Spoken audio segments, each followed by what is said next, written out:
इस वीडियो में बिहार बोर्ड कक्षा 10वीं के जीव विज्ञान के पार्ट 3 के प्रश्न उत्तरों को हल किया गया है, जिसमें आपको इस वीडियो के लास्ट में लघु उत्तरीय प्रश्नों का हल किया गया है, इसलिए आपको वीडियो पूरा देखना है। क्वेश्चन नंबर पहला है, जीवों के शरीर में पदार्थों के स्थानांतरण के लिए विकसित तंत्र को क्या कहते हैं? इसका आंसर हो जाएगा जीवों के शरीर में पदार्थों के स्थानांतरण के लिए विकसित तंत्र को परिवहन तंत्र कहा जाता है।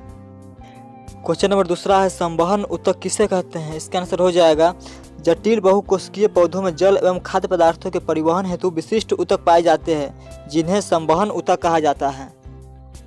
क्वेश्चन नंबर 3 है, चालिनी नालिकाएं कहाँ पाई जाती है? इसका आंसर हो जाएगा चालिनी नालिकाएं फ्लोएम ऊतक में पाई जाती है। क्वेश्चन नंबर 4 है, वाष्पोत्सर्जन किसे कहते हैं? इसका आंसर हो जाएगा पौधे के वायवीय भागों से जल का रंध्रों द्वारा वाष्प के रूप में निष्कासन की क्रिया वाष्पोत्सर्जन की क्रिया कहलाती है।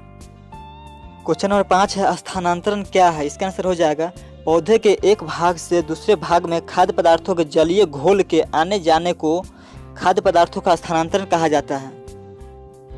क्वेश्चन नंबर 6 है, खाद्य पदार्थों का स्थानांतरण किस रूप में होता है? इसका आंसर हो जाएगा पौधों में खाद्य पदार्थों का स्थानांतरण फ्लोएम ऊतक के चालिनी नलिकाओं द्वारा द्रव रूप में अधिक सांद्रता वाले भागों से कम सांद्रता वाले भागों में होता है। क्वेश्चन नंबर 7 है, खनिज लवणों का अवशोषण किस रूप में होता है? इसका आंसर हो जाएगा जलीय घोल या द्रव के रूप में। क्वेश्चन नंबर 8 है, पौधों खाद्य पदार्थों का स्थानांतरण क्यों जरूरी है? इसका आंसर हो जाएगा शरीर के प्रत्येक भाग को अपने पोषण और विकास के लिए निरंतर खाद्य पदार्थों की आवश्यकता होती है, और यह खाद्य पदार्थ स्थानांतरण के द्वारा ही पौधे में विभिन्न भागों में पहुंच पाती है। क्वेश्चन नंबर 9 है, रक्त के विभिन्न अवयवों के नाम लिखे। इसका आंसर हो जाएगा रक्त के विभिन्न अवयव निम्नलिखित है। पहला, तरल भाग जो प्लाज्मा कहलाता है, और दूसरा ठोस भाग जिसमें लाल रक्त कोशिकाएं, श्वेत रक्त कोशिकाएं तथा रक्त पट्टिकाणु होते हैं। 10 नंबर क्वेश्चन है, रक्त परिसंचरण तंत्र के 3 प्रमुख अवयवों के नाम लिखे। इसका आंसर हो जाएगा इसके 3 अवयव निम्नलिखित हैं। पहला रक्त हो जाएगा, दूसरा हृदय हो जाएगा, और तीसरा रक्त वाहिनियाँ हो जाएगा। दोस्तों, ये वीडियो आप लोगों को कैसा लग रहा है? वीडियो पसंद आए तो लाइक कीजिएगा, वीडियो को कमेंट में लिखिएगा कि आप किस टॉपिक के ऊपर वीडियो चाहते हैं, और इस वीडियो बनाने में हमें बहुत ज़्यादा मेहनत पड़ता है, इसलिए चैनल को सब्सक्राइब के बिना नहीं जाइएगा। इससे आपको जो भी वीडियो हम डालेंगे सबसे पहले आप तक पहुँचेगा। क्वेश्चन नंबर 11 है, रक्त किस प्रकार का ऊतक है? इसका आंसर हो जाएगा रक्त तरल संयोजी ऊतक है। 12 नंबर क्वेश्चन है, लाल रक्त कोशिकाओं का निर्माण शरीर में कहाँ होता है? इसका आंसर हो जाएगा लाल रक्त कोशिकाओं का निर्माण शरीर में अस्थि मज्जा में होता है। 13 नंबर क्वेश्चन है, मनुष्य में लाल और श्वेत रक्त कोशिकाओं में कौन दूसरे की अपेक्षा बहुत कम होती है? इसका आंसर हो जाएगा मनुष्य में श्वेत रक्त कोशिकाएं लाल रक्त कोशिकाओं की अपेक्षा अत्यंत कम होती है। 14 नंबर क्वेश्चन है, रक्त लाल क्यों होता है? इसका आंसर हो जाएगा रक्त में एक विशेष प्रकार का प्रोटीन जिसे हीमोग्लोबिन वर्णक कहते हैं पाया जाता है, जिसके कारण रक्त का रंग लाल होता है। क्वेश्चन नंबर 15 है, मनुष्य के हृदय में 4 कौन कौन से वेश्म होते हैं? इसका आंसर हो जाएगा मनुष्य के हृदय में 4 वेश्म निम्नलिखित है। पहला दायां अलिंद, दूसरा बायां अलिंद, इसको ऑरिफोल भी कहते हैं, और तीसरा दायां निलय, और चौथा बायां निलय जिसको वेंट्रिकिल भी कहते हैं। 16 नंबर क्वेश्चन है, शरीर के सभी भागों से अशुद्ध रक्त को हृदय के दाएं अलिंद में ले जाने वाली रक्त वाहिनियों के नाम लिखे। इसका आंसर हो जाएगा पहला अग्र महाशिराय, और दूसरा पश्च महाशिराय। 17 नंबर क्वेश्चन है, हृदय के बाएं अलिंद निलय छिद्र में स्थित कपाट का नाम लिखे। इसका आंसर हो जाएगा द्वादली कपाट या मेट्रियल कपाट, इसको मीटर कपाट भी बोलते हैं। 18 नंबर क्वेश्चन, फेफड़ा से शुद्ध रक्त को बाएं अलिंद में ले जाने वाली रक्त वाहिनी का नाम लिखे। इसका आंसर हो जाएगा फुफ्फुस शिराय। 19 नंबर क्वेश्चन है, हृदय के वेश्मों का संकुचन क्या कहलाता है? इसका आंसर हो जाएगा सिस्टोल। हृदय के वेश्मों का संकुचन सिस्टोल कहलाता है। क्वेश्चन नंबर 20 है, शरीर की ऐसी धमनी का नाम लिखिए जिसमें वियोक्सीकृत रक्त प्रवाहित होता है। तो इसका आंसर हो जाएगा फुफ्फुस धमनी।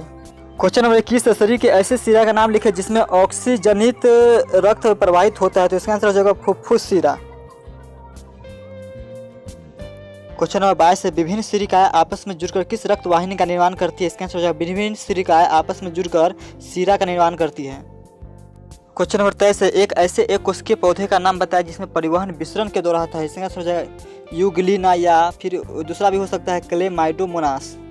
24 नंबर क्वेश्चन है, पौधों में जल तथा खाद्य पदार्थों का स्थानांतरण करने वाले ऊतकों को क्या कहते हैं? इसका आंसर हो जाएगा पौधों में जल तथा खाद्य पदार्थों का स्थानांतरण करने वाले ऊतकों को संवहन ऊतक कहा जाता है। क्वेश्चन नंबर 25 है, जल संवाहक ऊतक में पाई जाने वाली लंबी तथा बेलनाकार नलिकाएं क्या कहलाती है? इसका आंसर हो जाएगा जल संवाहक ऊतक में पाई जाने वाली लंबी तथा बेलनाकार नलिकाएं वाहिकाएं कहलाती है।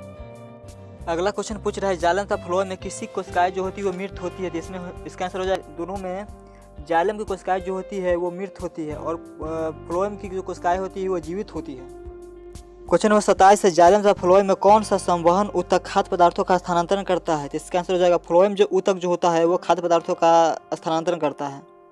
क्वेश्चन नंबर 28 है, पौधों में जल, खनिज लवण और खाद्य पदार्थों को पौधे के शीर्ष भागों तक पहुंचाने वाली क्रिया क्या कहलाती है? इसका आंसर हो जाएगा स्थानांतरण। अगला क्वेश्चन है, रक्त या रुधिर किस प्रकार का ऊतक है? ये पीछे में पूछे हुआ है। हो जाएगा रक्त तरल संयोजी ऊतक है। क्वेश्चन नंबर 30 है, दायां और बायां अलिंद एक दूसरे से किस रचना के द्वारा अलग होते हैं? तो इसका आंसर हो जाएगा विभाजिका या सेप्टम के द्वारा। अगला क्वेश्चन है, उस शिरा का नाम बताएं जिसमें शुद्ध या वियोक्सी जनित रक्त का प्रवाह होता है? इसका आंसर हो जाएगा फुफ्फुस शिराएं। 32 नंबर क्वेश्चन है, वैसा रक्त प्लाज्मा जिसमें लाल रक्त कोशिकाएं नहीं पाई जाती है क्या कहलाता है? तो इसका आंसर हो जाएगा लसिका में जो होती है वो लाल रक्त कोशिकाएं नहीं पाई जाती है। 33 नंबर क्वेश्चन है, रक्त का संचार ज्यादा दबाव में किसमें होता है, धमनी में या शिरा में? इसका आंसर होगा शिराओं की अपेक्षा जो धमनी में जो होता है वो रक्त का दबाव ज्यादा होता है। 34 नंबर क्वेश्चन है, रक्तचाप की माप किस उपकरण से की जाती है? इसका आंसर हो जाएगा एस्फिग्मोमैनोमीटर से। अति लघुत्तरीय प्रश्न खत्म हो चुका है, तो इसी में वीडियो में लघुत्तरीय प्रश्न को भी हल कर लेते हैं। पहला क्वेश्चन है, जीवों में पदार्थों के परिवहन की परिभाषा लिखिए। इसका आंसर हो जाएगा उपयोगी पदार्थों का उनके मूल स्रोतों से शरीर की प्रत्येक कोशिका तक पहुंचाने तथा अनुपयोगी और हानिकारक पदार्थों को कोशिकाओं से निकालकर गंतव्य स्थान तक पहुंचाने की क्रिया को पदार्थों का परिवहन कहा जाता है।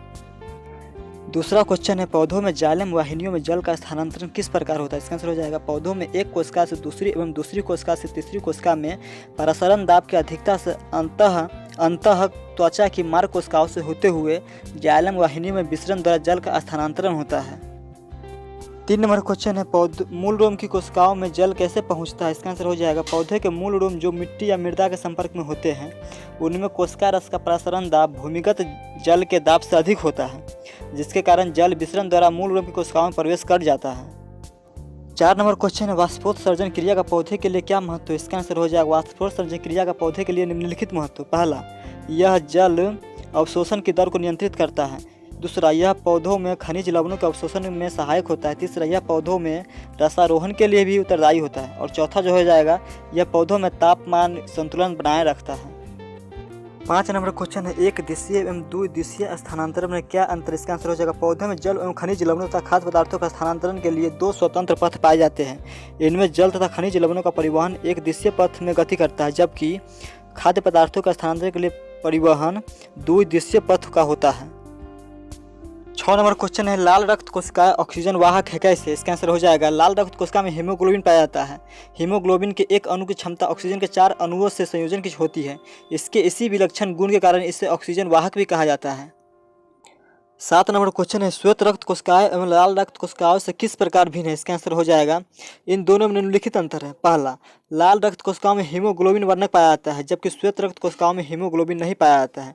दूसरा, लाल रक्त कोशिकाएं लाल रंग की होती है क्योंकि इसमें हीमोग्लोबिन पाया जाता है, जबकि श्वेत रक्त कोशिकाएं रंगहीन होती है क्योंकि इसमें हीमोग्लोबिन नहीं पाया जाता है। और तीसरा, लाल रक्त कोशिकाओं की संख्या श्वेत रक्त कोशिकाओं की अपेक्षा अधिक होती है। 8 नंबर क्वेश्चन है, रक्त पट्टिकाणु का क्या महत्व है? इसका आंसर हो जाएगा रक्त पट्टिकाणु रक्त को थक्का बनाने में सहायक होते हैं। इसे हम बिम्बाणु या थ्रोम्बोसाइट्स भी कहते हैं। 9 नंबर क्वेश्चन है, धमनी और शिरा में अंतर स्पष्ट करना। इसका आंसर हो जाएगा इन दोनों में निम्नलिखित अंतर है। पहला, धमनी जो होती है वो शुद्ध या ऑक्सीजनित रक्त को हृदय से शरीर के विभिन्न भागों में ले जाती है, जबकि शिरा अशुद्ध या वियोक्सीजनित रक्त को विभिन्न अंगों से हृदय की ओर लाती है। दूसरा, धमनी की दीवारें मोटी लचीली तथा कपाटहीन होती है, जबकि शिरा की दीवार जो होती है वो धमनी की अपेक्षा पतली होती है। 10 नंबर क्वेश्चन है, रक्त के द्विगुण परिवहन का क्या अर्थ है? इसका आंसर हो जाएगा द्विगुण परिवहन का अर्थ है रक्त का हृदय से होकर 2 बार गुजरना, अर्थात रक्त हमारे शरीर में एक चक्र को पूरा करने के लिए हृदय से होकर 2 बार गुजरना पड़ता है, इसे हम द्विगुण परिवहन करते हैं। वीडियो एंड कर रहा हूं दोस्तों क्योंकि खत्म हो चुका है सवाल। अगर वीडियो पसंद आए तो लाइक सब्सक्राइब करना है, आपको शेयर भी करना है क्योंकि हम इसी तरह की वीडियो और भी डालेंगे। धन्यवाद दोस्तों।